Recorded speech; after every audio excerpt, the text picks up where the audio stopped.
수십 년 전 이란은 초강대국이 될 뻔했습니다.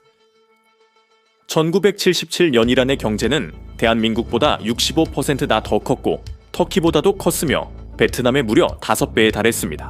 그리고 왜 안 됐겠습니까? 이란은 세계 석유 자원을 보유하고 여러 제국이 차지하려 한 지리적 요충지에 있었습니다. 하지만 1980년대에 내린 한 가지 고집스러운 결정이 오늘날 이란이 무릎을 꿇게 된 이유입니다. 순간적으로 이슬람 혁명을 탓할 수도 있겠지만 사실은 다른 이유였습니다. 그것은 의심할 여지 없는 지배력을 확보하기 위해 눈이 멀 정도로 강력한 힘을 쫓는 것이었습니다. 이란의 지배욕은 그 당시 미국이나 이스라엘과는 아무런 관련이 없었고 중동의 지정학에서 시작됐습니다. 중동은 수니파와 시아파의 분열로 크게 구분됩니다. 사우디, 이집트, 터키, 그리고 아랍에미리트는 수니파가 다수인 강대국들이지만 이란은 이 지역에서 유일하게 시아파가 지배적인 주요 강국입니다. 이 분열은 수십 년간 불신과 경쟁, 그리고 갈등을 부추겨 왔습니다. 하지만 이 힘의 균형 중심에는 제국의 흥망성쇠를 결정짓는 어떤 것이 있었습니다. 세계 석유 생산량의 약 30%와 전 세계 천연가스 매장량의 상당 부분이 중동에 위치해 있습니다. 사우디아라비아와 이란은 세계 최대 석유 매장량을 보유하지만 진정한 힘은 세계 무역의 주요 병목 지점인 지리적 위치에 있습니다. 호르무즈 해협, 수에즈 운하, 바브엘 만데브 해협이 이 지역에 있습니다. 이 항로 통제와 영향력은 경제, 정치적 힘을 대뜻하며 이런 요인들이 고착화됐습니다. 사우디아라비아, 아랍에미리트, 이란은 20세기부터 지배권을 두고 경쟁해왔지만 한 사건이 권력 구조를 영구적으로 바꾸려 했습니다. 아랍의 봄 이후 사우디아라비아, 아랍에미리트, 그리고 카타르는 서방 세계, 특히 미국과의 동맹을 강화했습니다. 한편 이란은 더욱 고립되었습니다. 이웃 국가들은 상황을 더욱 악화시켰습니다. 이란은 1980년대에 이라크와 참혹한 전쟁을 치렀습니다. 반면 아프가니스탄의 불안정은 끊임없는 안보 위협이 되었습니다. 더 큰 문제는 이란이 핵무기 보유국 파키스탄과 긴장된 국경을 공유하며 자주 갈등했다는 점입니다. 수십 년 후 파키스탄은 이란을 극도로 위험하게 만드는 데 중요한 역할을 하게 됩니다. 하지만 당시 이 모든 요인들이 이란의 핵무력이 생존의 필수라는 결론을 내리게 했습니다. 그래서 이란이 핵기술을 개발하는 데 도움을 준 나라는 의외의 국가였습니다. 중국이나 러시아가 아니라 놀랍게도 미국이었습니다. 곧 왜 그게 말이 되는지 알게 될 겁니다. 이란의 핵개발은 우리가 말한 주요 역경들 이전에 시작됐습니다. 샤 모하마드 계자 하를라비치에서 이란은 미국과 유럽의 주요 지원을 받아 야심찬 핵 프로젝트들을 시작했습니다. 아크바르 에트 아흐마드에 따르면 이란은 이미 1960년대 후반 테헤란 대학교에서 핵 연구와 교육을 진행하고 있었습니다. 이 연구는 1967년에 가동된 미국이 제공한 5메가와트 연구용 원자로를 중심으로 이루어졌습니다. 불과 몇 년 후 핵 확산 금지 조약이 발효되었습니다. 이란은 최초의 62개 서명국 중 하나가 되었습니다. 1970년대 중반까지 이란의 핵 야망은 급격히 커졌습니다. 1974년 샤는 대담한 목표를 발표했습니다. 20년 안에 원자력으로 약 23,000메가와트의 전기를 생산하겠다는 것이었습니다. 이를 위해 이란은 서방 원자력 공급 업체들과 대규모 계약을 맺고 크라프트베르크 유니온과 함께 부쉐르에 1200메가와트 원자로 2기를 건설하기로 했습니다. 이것이 결정적이었습니다. 동시에 프랑스 회사와 추가로 2기의 원자로를 도입하기 위한 협상이 진행 중이었습니다. 미국이 이란의 원자력 기술 개발을 지원한 것은 일리가 있었습니다. 냉전 정책의 일환으로 테헤란을 서방에 묶어두기 위한 것이었고 이는 평화적인 목적을 위한 것이었습니다. 이란은 1974년에 핵연료 주기에 막대한 투자를 했으며 보도에 따르면 유로디프에 10억 달러를 투자했습니다. 타마드는 이란이 독자적 역량을 추구했다고 언급합니다. 이는 이스파한 동부의 핵연구센터 설립 계획과 우라늄 채굴 및 가공 노력이 포함됩니다. 하지만 어느 날 수년간의 진전이 한순간에 물거품이 되고 말았습니다. 혁명이 현실이 되었고 반대 세력이 결집했던 상징적인 인물인 호메이니에게는 이미 준비된 지도자가 있었습니다. 1979년이란 혁명은 거의 모든 핵 활동을 중단시켰습니다. 설상가상으로 1980년에 이란-이라크 전쟁이 곧 발발하여 자원을 고갈시키고 이란의 핵 인프라에 심각한 피해를 입혔습니다. 예를 들어 부쉐르에서 건설 중이던 2개의 원자로는 여러 차례 폭격을 당했고 결국 그 프로젝트는 중단되었습니다. 여러분은 미국과 이스라엘이 왜 이란의 최대 적이 되었는지 궁금할 수 있습니다. 1990년대에 이르러 이스라엘을 제외한 중동 국가들 중에는 원자력 발전소를 보유한 나라가 없었습니다. 하지만 이스라엘은 정보 보고서와 내부 고발자들을 통해 이를 공개적으로 인정한 적이 없습니다. 이란은 이스라엘의 핵 능력을 잘 알고 있었고 미국과 이스라엘 모두 이란이 전략적으로 취약하다고 느끼게 했습니다. 이란 지도자들은 워싱턴의 지시에 따라 이스라엘이 이란을 공격해 이란의 영향력과 반서방 정책이 약화될 수 있다고 믿었습니다. 하마스, 헤즈볼라를 지원하는 이란의 행동으로 두려움이 커졌습니다. 이 단체들은 이스라엘과 미국 중심 질서에 정면으로 맞섰습니다. 하지만 이제 이란은 미국의 도움을 요청할 수 없었습니다. 1979년 이슬람 혁명 이후 새로운 호메이니 정권은 공개적으로 반서방적이었고 미국을 깊이 불신했습니다. 그리고 그들에게는 이러한 증오의 이유가 있었습니다. 이란 지도자들은 역사를 잘 기억하고 있습니다. 특히 1953년 CIA가 주도한 쿠데타로 이란에 선출된 총리가 축출된 사건을 말이죠. 외세 간섭에 대한 두려움이 전략을 바꾸게 했고 이란은 러시아, 중국, 파키스탄 등 대안 동맹을 찾았습니다.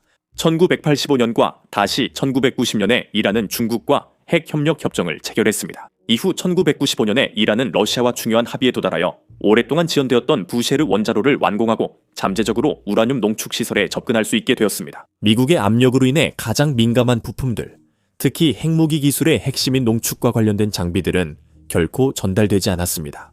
실제로 러시아가 이란의 부쉐르 프로젝트를 돕기로 합의했을 때 그 초점은 민간 용도에 맞춰져 있었고 농축 기술과는 관련이 없었습니다. 일시적으로 그것은 이란에게 첨단 핵 장비를 획득할 명분을 주었고 그렇지 않았다면 군사적 활용 가능성 때문에 판매되지 않았을 장비들이었습니다. 모두가 이란의 핵무기 꿈이 끝났다고 생각했지만 1990년대 파키스탄의 한 광인이 다른 계획을 가지고 있었습니다. 이란은 암시장 네트워크를 통해 우라늄 농축 기술을 획득한 것으로 여겨집니다. 파키스탄의 핵과학자인 압둘 콰디르 칸이 운영한 이 네트워크에서 칸은 파키스탄 핵폭탄의 아버지로 알려져 있습니다. 하지만 제가 그를 미치광이라고 말한 이유는 그가 핵기술을 땅콩 팔듯이 팔았기 때문입니다. 칸은 자신의 불법 핵 밀수 네트워크를 통해 이란, 북한, 리비아에 직접적으로 핵기술, 원심 분리기 설계도와 자재를 판매했습니다. 이 기술은 이란에게 날개를 달아주었습니다. 1990년대 후반 이란의 고위 관리들은 아흐마드 계획으로 알려진 비밀 계획을 승인했습니다. 이 프로젝트는 2004년까지 5개의 핵무기를 구축하는 것이 목표였습니다. 놀랍게도 이란은 이 계획에 거의 성공할 뻔했으며 모신 파크리자대가 이끌었고 불과 몇 년 만에 빠르게 진전되었습니다. 아흐마드 계획에서 이란은 외국의 핵무기 설계도를 입수하여 이를 수정해 자체적으로 개발했습니다. 이란은 재래식 폭발물 실험을 실시했고 대체 물질을 사용한 추조 및 가공 실험을 수행했으며 핵탄두를 샤합3 탄도미사일 내에 어떻게 통합할 수 있는지 연구했습니다. 하지만 이란은 여전히 핵무기의 가장 중요한 요소인 무기급 핵물질, 즉 고농축 우라늄이나 플루토늄을 확보하지 못했습니다. 이 문제를 해결하려고 일하는 비밀리에 2개의 핵심 핵시설, 나탄즈 우라늄 농축 공장과 아라크 중수 생산 시설을 개발했습니다. 수년 동안 이란 외부에서는 이 시설들이 존재한다는 사실조차 알지 못했지만 이란 내부의 사람들이 그들을 배신했습니다. 2002년 이란 저항국민위원회가 2 시설 모두를 공개적으로 폭로했습니다. 이 단체는 이란 반정부 연합으로 이슬람 공화국에 복수하려 했기 때문에 이런 행동을 했습니다. 폭로된 후 이란은 해당 시설들이 민간 목적이라고 주장했지만 그 설계와 능력은 전혀 다른 이야기를 하고 있었습니다.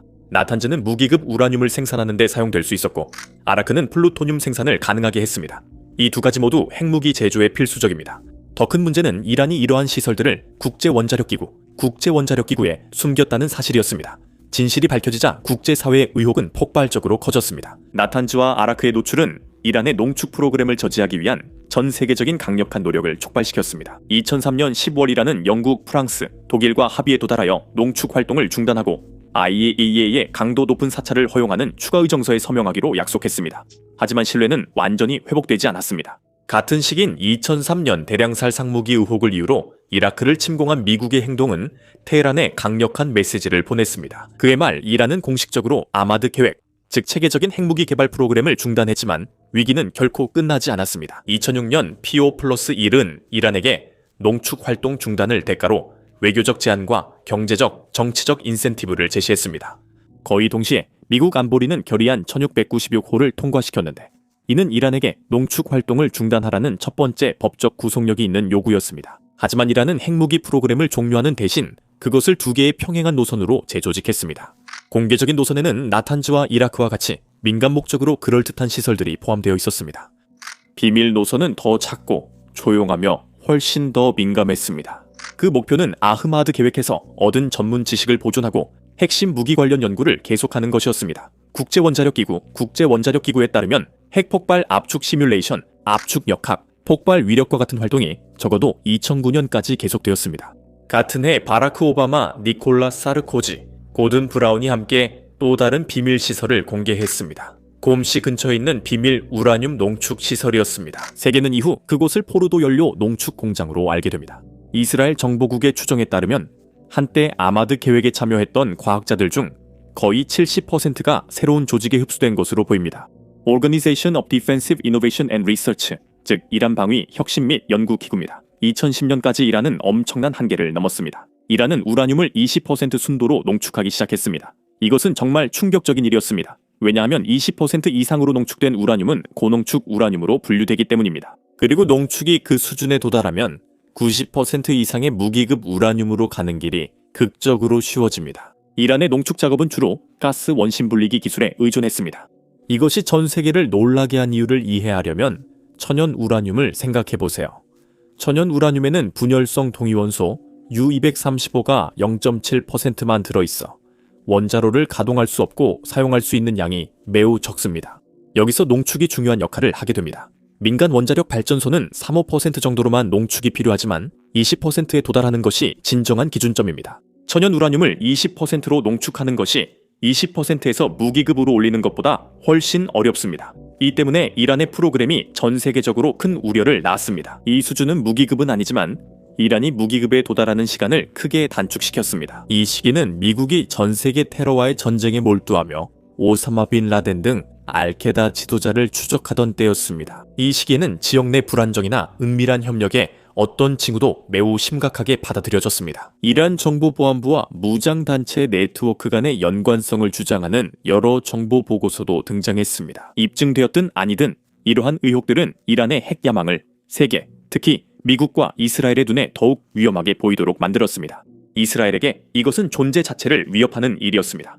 왜냐하면 이란 지도자들은 핵무기로 이스라엘을 말살하겠다는 꿈을 꾸었기 때문입니다. 그래서 이스라엘은 원심 분리기에 흑마법을 사용했습니다. 원심 분리기들은 갑자기 안전 한계를 훨씬 넘어서 빠르게 회전하기 시작했고 로터는 흔들리며 케이스մ 안에서 긁히고 휘어졌으며 많은 원심 분리기들이 갑자기 금이 가거나 산산조각 났습니다. 충격적으로 제어실 화면에는 모든 게 정상으로 나타났습니다. 장면들은 마치 유령이 떠돌거나 누군가 흑마법을 쓰는 것처럼 보여 세상은 이 유령에 이름을 붙였습니다. 스톡스넷은 이란의 핵시설을 표적으로 삼기 위해 특별히 설계된 매우 정교한 컴퓨터 웜이었습니다. 전통적인 사이버 공격과 달리 스톡스넷은 산업 제어 시스템, 즉 이란의 우라늄 원심 분리기를 제어하는 프로그래머블 로직 컨트롤러를 노렸습니다. 스톡스넷은 2010년 공개적으로 발견된 최초의 물리적 파괴를 일으킨 사이버 무기로 기계를 조용히 파괴하면서 운영자에게 거짓 데이터를 전달했습니다. 조사 결과 스톡스넷은 미국 내셔널 세큐리티 에이전시 CIA, 이스라엘 정보기관이 공동 개발한 것으로 밝혀졌습니다. 스톡스넷은 폭탄이나 미사일이 아닌 방식으로 이란 핵 프로그램을 매우 효과적으로 지연시켰습니다. 이것은 디지털 공격이었고 사이버 전쟁이 새 전장이 됐음을 보여주었습니다. 하지만 저는 종료가 아니라 지연이라고 말했습니다. 증가하는 압력에도 불구하고 이란의 농축 프로그램은 계속 진행되었습니다. 2013년 여름까지 이란은 18,000대가 넘는 1세대 IR-1 원심 분리기를 설치했고 약 1,300대의 고급 기계들, 주로 IR-2M 타입도 설치했습니다. 동시에 이란은 5%까지 농축된 우라늄을 약 9,700kg 그리고 20%까지 농축된 우라늄을 약 370kg 비축하고 있었습니다. 하지만 이런 긴장 고조 속에서도 외교는 완전히 무너지지 않았습니다. 이란과 미국 사이의 비공식 협상은 계속되었고 결국 돌파구가 마련되었습니다. 이것이 바로 공동행동계획, 즉 JPOA로 알려진 합의입니다. JPOA는 일시적인 신뢰 구축 합의로 설계되었습니다. 이 합의는 2014년 1월부터 7월까지를 다루며 상호 동의 시 6개월 연장 옵션이 있었습니다. 이 합의에 따라 이란은 20% 농축 우라늄 생산을 중단하고 기존의 20% 농축 우라늄 비축분을 희석하며 국제원자력기구와 그 핵시설에 대한 접근을 위한 확장된 감시를 허용하기로 했습니다. 그 대가로 PO+1은 제한적이지만 의미 있는 제재 완화를 제안했습니다. 그들은 합의가 유효한 동안 새로운 핵 관련 제재를 부과하지 않겠다고 약속했고 해외에 동결되어 있던 약 42억 달러의 이란 자산을 해제했습니다. 가장 중요한 것은 JPOA가 영구적 해결책 협상 틀을 마련했다는 점입니다. 그 장기 합의는 거의 2년 후인 2015년 7월 14일에 도착했습니다. 이란과 JO+1은 포괄적 공동행동계획, 즉 JCPOA로 더 잘 알려진 합의를 발표했습니다. JCPOA에 따라 이란은 핵 프로그램에 엄격하고 기한이 정해진 제한을 수용했습니다. 10년 동안 5060기 이하의 IR-1 원심 분리기만 가동하는 것이었습니다. 15년 동안 우라늄 농축을 3.67%로 제한하고 같은 기간 동안 농축 우라늄 비축량을 300kg으로 제한하는 것이었습니다. 그 대가로 이란은 대대적인 제재 해제를 받았고 전 세계는 핵 위기가 마침내 억제되었다고 믿었습니다. 이 결의안은 이전 유엔 제재를 중단하면서 이란에 대한 무기 금수는 5년 탄도미사일 제한은 8년 유지했습니다. 하지만 모두가 JCPOA를 환영한 것은 아니었습니다. 걸프 국가들, 특히 사우디아라비아와 아랍에미리트, 그리고 이스라엘은 이 합의에 대해 매우 불만이 많았습니다. 사우디아라비아의 관점에서 보면 테헤란과의 핵 합의는 두 가지 큰 문제를 야기했습니다. 첫째, 제재 해제로 이란 경제가 강화되면 테헤란은 동맹국과 대리 집단을 통해 영내 영향력을 확대할 더 많은 자원을 얻게 됩니다. 둘째, 이 합의는 일시적이었고 주요 제한 조치 대부분이 약 15년 뒤 만료될 예정이었습니다. 또한 이란의 기술 지식이나 핵 인프라는 해체되지 않았습니다. 이는 이란이 합법적으로 핵 프로그램을 확장해 무기 개발에 더 가까워질 수 있음을 의미했습니다. 제한 조치가 만료되면 사우디는 JCPOA가 위협을 제거한 것이 아니라 이란이 강해지는 동안 위협을 미뤘다고 봤습니다. 한편 이스라엘의 반대는 훨씬 더 직접적이었습니다. 이스라엘 지도자들은 이 합의가 실제로 이란의 핵무기 개발을 막지 못한다고 주장했습니다. 이 합의는 이란이 핵 프로그램을 재개하거나 가속화하는 데 필요한 전문 지식, 시설, 인력을 그대로 남겼습니다. 이스라엘에게 핵무장을 한이라는 존재 자체를 위협하는 국가이기 때문에 JCPOA는 해결책이 아니라 위험한 도박으로 여겨졌습니다. 그리고 이러한 반대들이 결국 역할을 했습니다. 2016년 3월 29일 미국, 영국, 프랑스, 그리고 독일은 이란이 본질적으로 핵무기를 운반할 수 있는 탄도미사일 실험을 했다고 비난했습니다.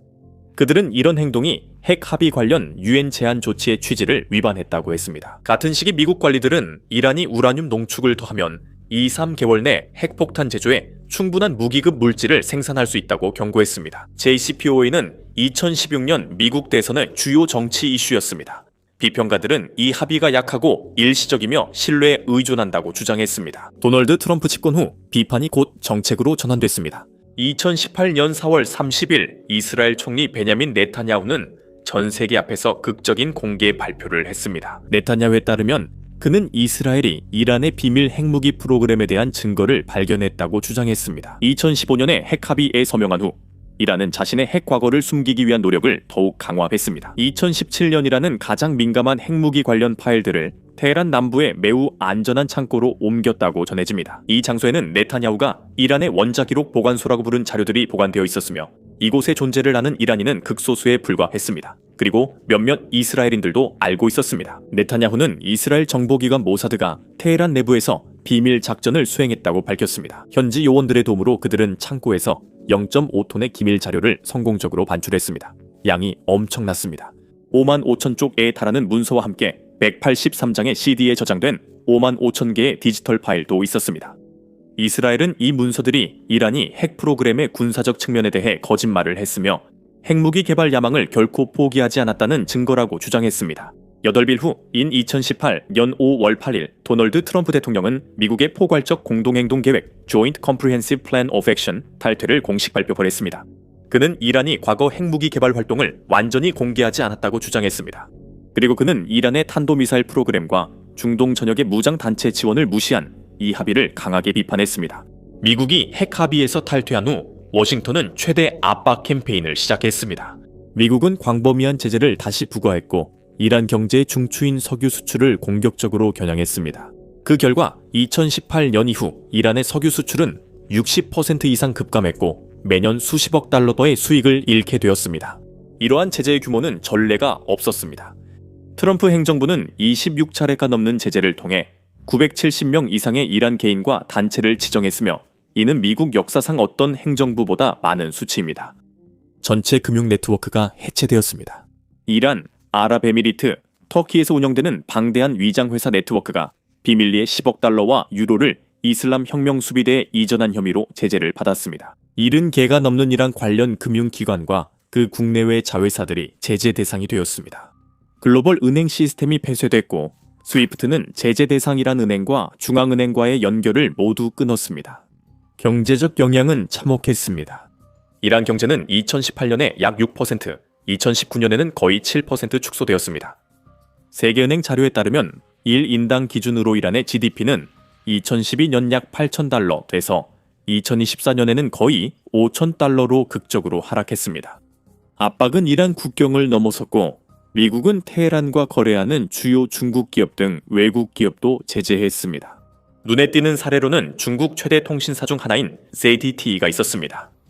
ZTE는 미국산 기술과 방위 목적으로 사용된 것으로 추정되는 엔비디아 칩을 포함해 이란과 불법 거래를 여러 차례 하다가 적발됐습니다. 워싱턴은 ZTE의 미국산 수출을 금지해 회사를 거의 마비시켰습니다. 이 제재가 너무 심각해서 중국 정부가 직접 개입해 미국의 제재 완화를 요청했습니다. ZTE는 결국 막대한 벌금을 내고 생존을 위해 엄격한 준수 조건을 받아들였습니다. 미국은 이 모든 조치를 이란이 더 강력한 합의를 받아들이고 핵 야망을 포기하도록 압박하기 위해 취했습니다. 하지만 오히려 긴장은 계속 고조되었고 곧 공개적인 충돌로 번졌습니다. 2019년 5월 12일 오만만 근처 푸자이라 해안에서 상업 선박 4척이 손상을 입었습니다. 이 선박들은 사우디 유조선 2척 노르웨이, 유조선 1척 아랍에미리트 급유선 1척이었습니다. 오만만에서 추가 유조선 공격이 발생하자 미국은 이란 또는 이란 지원 세력을 비난하며 해군 병력을 증파했습니다. 중동은 다시 한번 위기에 처했습니다. 2020년 1월 테헤란은 우라늄 농축 프로그램에 대한 모든 남은 제한을 포기했다고 발표했지만 이 주장은 오해의 소지가 있었습니다. 이란의 핵 활동은 단순한 재개가 아니라 그의 후반 중대한 전환점 이후 급격히 가속화됐습니다. 2020년 1월 3일 미군은 바그다드 국제공항 근처에서 드론 공습을 감행해 카셈 솔레이마니를 사살했습니다. 그는 이란 혁명수비대의 전개 해외 작전 부대인 쿠드스 부대의 사령관이었습니다. 솔레이마니는 이란의 가장 영향력 있는 인물 중 하나였고 그의 암살은 중동에 큰 충격을 남겼습니다. 이 사건은 수십 년 만에 미이란 관계를 가장 위험한 수준으로 몰아넣었고 긴장은 거기서 멈추지 않았습니다. 같은 해 2020년 11월 27일에 모신 파크리자대가 암살당했습니다. 그는 평범하지 않았고 이란 핵무기 프로그램 설계자로 알려져 있었습니다. 이란 지도부에겐 중대한 전환점이었습니다. 그 메시지는 분명했습니다. 이란의 가장 강력한 군사 지휘관들과 가장 은밀한 핵 과학자들조차 더 이상 손댈 수 없는 존재가 아니었습니다. 2021년 PO+1 각국은 이란과 미국과의 핵 합의를 부활시키려고 시도했습니다. 그러나 협상은 다시 교착 상태에 빠졌습니다. 이란이 미국의 재탈퇴 방지에 대한 강한 보장을 요구했고 워싱턴은 법적 약속이 불가능하다고 밝혔습니다. 동시에 이란은 이란 내 여러 미신고 시설에서 발견된 인공 우라늄 흔적에 대한 국제원자력기구 국제원자력기구대 조사를 종료할 것을 고집했습니다. 이 요구를 서방 국가들은 받아들이지 않았습니다. 하지만 러시아 우크라이나 전쟁 이후 상황은 더욱 달라졌습니다. 서방의 제재로 고립된 러시아와 이란은 그 어느 때보다 가까워졌습니다. 모스크바는 드론, 무기, 지역 파트너가 필요했고 테헤란은 외교적 보호, 기술, 서방에 대한 지렛대가 필요했습니다. 이제 러시아가 확고히 이란 편에 서게 되면서 핵 문제가 예전의 상태로 돌아갈 가능성은 사실상 사라졌습니다. 이란의 핵 프로그램은 느려지지 않고 오히려 더 빨라졌습니다. 이제 이란에 빠르게 진전되는 우라늄 농축은 이란 내에서 증가하는 핵 활동 때문에 핵 합의를 복원하려는 외교관들에게 가장 큰 장애물이 되었습니다. 2025년 4월까지 미국은 오만이 중재자로 나서 이란과 간접 협상에 다시 참여했지만 상황은 계속 악화되었습니다. 2025년 5월 31일자 기밀 국제원자력기구 보고서에서 기관은 이란이 이제 60% 순도의 우라늄을 400kg 이상 보유하고 있다고 확인했습니다. 이는 2월 보고서 이후 거의 50% 즉 133.8kg이 증가한 수치입니다. 이로 인해 이란은 전 세계에서 유일하게 이러한 농축 수준에 도달한 비핵 보유국이 되었습니다. IAEA는 다시 한번 60%로 농축된 우라늄은 신뢰할 만한 민간 목적이 없으며 무기급 물질에 위험할 정도로 근접해 있다고 경고했습니다. 언론 보도에 따르면 이란은 IAEA의 오랜 조사 대상이었던 세 곳에서 신고되지 않은 물질을 사용해 비밀리에 핵 활동을 벌인 사실도 드러났습니다. 하지만 이란 외무부는 IAEA가 이스라엘이 제공한 위조 문서에 의존하고 있다고 비난했습니다. 이스라엘은 이번에도 위험을 감수하지 않았지만 이번에는 하늘을 밝게 비췄습니다. 2025년 6월 이스라엘은 이란의 나탄즈 핵시설을 공격했습니다. 이스라엘은 다층 농축홀, 원심 분리기 배열, 전기 시스템, 그리고 핵심 지원 인프라를 포함한 지하 구조물을 표적으로 삼았습니다. 같은 시기 이란의 타스님 뉴스 에이전시는 2명이 사망했다고 보도했습니다. 그들은 주요 핵 과학자들이라고 설명했습니다. 모하메드 메디테란치와 페레두 나바시는 평범한 인물이 아니었습니다. 그는 이란 원자력 기구의 전임장이었고 전 국회의원이었으며 핵물리학 박사 학위를 보유하고 있었습니다. 그는 이란 국방부와 핵 연구를 한 적이 있습니다. 아바시는 2010년 테헤란에서 발생한 쌍둥이 폭탄 테러에서 살아남았는데 그때 동료 핵 과학자인 마지드 샤리아리가 사망했습니다. 이 사건 이후 이란은 계속해서 국제사회의 끊임없는 감시를 받았습니다. 2025년 12월에는 전국적인 시위에 대한 이란의 폭력적인 진압 이후 긴장이 고조되었습니다. 새로운 위성 사진은 이스라엘과 미국이 전년도에 폭격했던 두 이란 핵시설에서 의심스러운 활동이 포착된 것을 보여주었습니다. 플라넷 랩스 PBC가 촬영한 사진에는 이스파한과 나탄즈 핵시설에 손상된 두 건물 위에 새로운 지붕이 설치된 모습이 포착되었습니다. 상황은 이제 임계점에 도달했습니다. 이란이 핵 프로그램을 완전히 포기하지 않는다면 미국은 결국 군사행동에 나설 수도 있습니다. 최근 몇 주 동안 미국은 이 지역의 군사력을 강화했으며 추가로 고고도 미사일 방어체계 Terminal High Altitude Area Defense와 패트리엇 미사일 포대를 배치했습니다. 여기에는 카타르의 알루데이드 공군기지에 대한 신규 배치도 포함됩니다. 미국 대통령 도널드 트럼프는 이란이 합의하지 않으면 군사행동을 하겠다고 여러 번 위협했고 다음 공격은 지난해 6월 이란 핵시설 공격보다 훨씬 심각할 것이라고 경고했습니다. 워싱턴 관점에서 아시아엔 이미 러시아, 중국, 인도, 파키스탄, 북한 등 5 핵무장국이 있습니다. 여기에 이란까지 더해지면 큰 실수가 될 수 있습니다. 이 나라는 이스라엘과 미국을 상대로 수차례 독서를 퍼부어온 급진적인 이슬람 정권이 지배하고 있습니다. 미국과 동맹국 관계자들은 시간이 지나면서 핵물질, 기술 또는 전문 지식이 직접적이든 간접적이든 테러 조직에 유출될 수 있다고 우려하고 있습니다. 이러한 사태는 중동뿐만 아니라 전 세계의 안보 전체를 위협할 수 있습니다.